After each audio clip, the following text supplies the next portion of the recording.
আসসালামু আলাইকুম। আগামী 21শে ফেব্রুয়ারি তারেক রহমানের শপথ গ্রহণ অনুষ্ঠান সম্পন্ন হতে যাচ্ছে। এই উপলক্ষে বাংলাদেশের পররাষ্ট্র মন্ত্রণালয় পাকিস্তানের প্রধানমন্ত্রী শাহবাজ শরীফ এবং ভারতের প্রধানমন্ত্রী নরেন্দ্র মোদী দুজনকেই আমন্ত্রণ জানাতে যাচ্ছে। কিন্তু বাংলাদেশে এই দুইজনের ভূমিকা দুই রকম।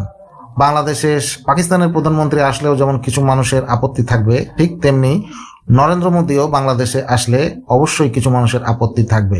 তার উপরে নরেন্দ্র মোদীর হাতে বাংলাদেশের মানুষের রক্তের দাগ লেগে আছে।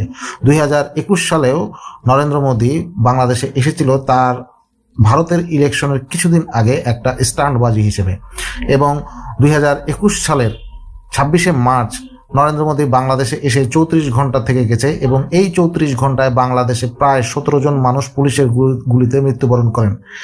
নরেন্দ্র মোদীর আছাড় বিরুদ্ধে তারা আন্দোলন করতে গিয়ে ঢাকা, চিটাগাং, ব্রাহ্মণবাড়িয়া সহ সারা দেশে 17 জনের বেশি এবং মতান্তরে 20 জনের বেশি মানুষ মৃত্যুবরণ করেন।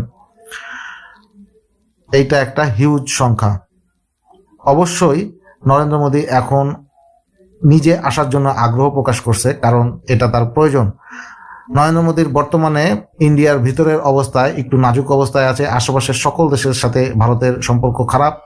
সে আবার একটা স্ট্যান্ডবাজি করতে চাচ্ছে। বাংলাদেশে এসে সে এটা দেখাতে চাচ্ছে যে সে এসে বাংলাদেশের সবকিছু ঠিক করে দিয়ে যাচ্ছে। ভারতের সাথে সম্পর্ক, তাদের লাভ ছাড়া তারা কোনো কাজ করে না।